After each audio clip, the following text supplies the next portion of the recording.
एक ना एक दिन तो मिलेगा। और ये ग्रेटर त्रिपुरा लैंड हिंदुस्तान का कॉन्स्टिट्यूशन का बाहर का डिमांड नहीं है, ये डिमांड हमारे दिल के अंदर है, क्योंकि हमको लगता है कि हमारे ही राज्य में हमको अपने भाषा में एग्जाम्स लिखना नहीं दिया जाता है, हमारे ही राज्य में हमारा बेइज्जती होता है, हमारे राज्य में हमें गरीब रखा जाता है। तो ये डिमांड रहेगा।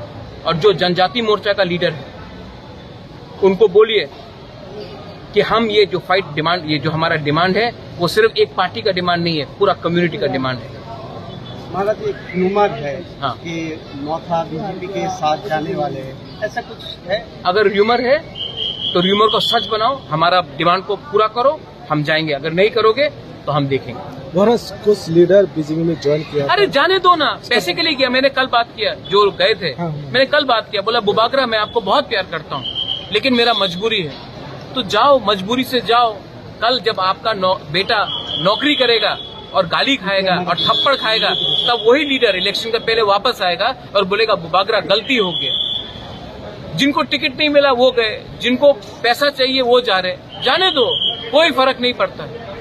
हम अपना लोगों को धोखा नहीं देंगे विदाउट कंडीशन।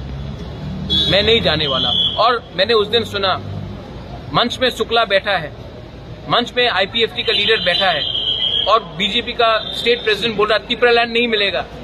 हमको तो शर्म लगता है। यही बात एनसी देव वर्मा के सामने किसी का हिम्मत नहीं होता बोलने का, मेवाड़ के सामने किसी का हिम्मत नहीं होता। आज ये लोग हिम्मत से बोल रहे हैं। आईपीएफटी को भी समझना चाहिए, अपना कोर आइडियोलॉजी से कभी ना हटो। बीजेपी ने मंदिर का आइडियोलॉजी से कभी नहीं हटा, कश्मीर का आइडियोलॉजी नहीं हटा, इसके लिए आज पावर में। जिस दिन आप अपना कोर आइडियोलॉजी से हट जाओगे उस दिन आपका काउंटडाउन खत्म होने के लिए शुरू हो जाएगा। हम भाई